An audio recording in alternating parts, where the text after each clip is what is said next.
අද ඉරිදන් ඉතින් මාතාව පන්සල් පිස්සුද එහෙම කියලා පාසෙක් නෙමෙයි හැමදාම හවස කුඩු වෙන්න ගහනවා මස් මාළු කනවා ගෲප් හතරක් බලනවා හැම ඉරිදම හංසිකා යනවා පන්සල් ඉතින් මාත් යනවා පන්සල් මොකද මං යාට ලව්නේ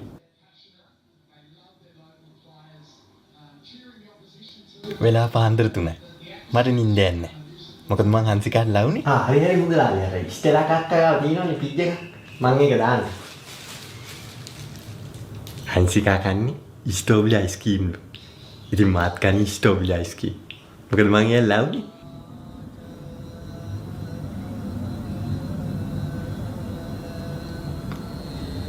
අද ඉරිදන් මං ආව පන්සල්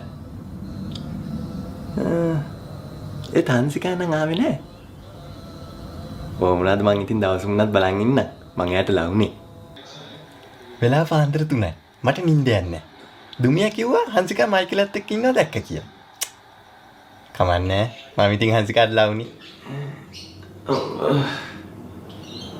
ෆිල්ටර් එක මදාවි සෙට් එක මට හොඳටම නිලුවා මොකද රීලෝඩ් දාන්න කියලා රුපියල් 1000 කිල්ල ගත්තා එනයි මේනයි බැරි වුණා මොනවාද මං හංසිකාට ලව්නේ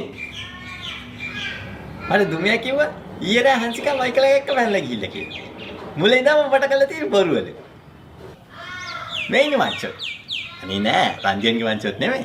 මගේ මංචොත්. හොරෙක් පෙන්නොත් ඌට කෙලින්න කියලා තියාගෙන හිටියේ. නෑ හොරු පෑන්නේ නෑ. මේක ගත්ත අරකට කෙලින්න. ආදරේ හංසිකා.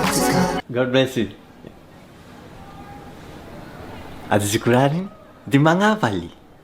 ජෙනිෆර් ආගමනේ ඉතින් මාත් ආගමනේ ඔය මා යල්ලාවුනේ ආදරේ හංසිකා ආදරේ හංසිකා ආදරේ හංසිකා ආදරේ හංසිකා ආදරේ හංසිකා ආදරේ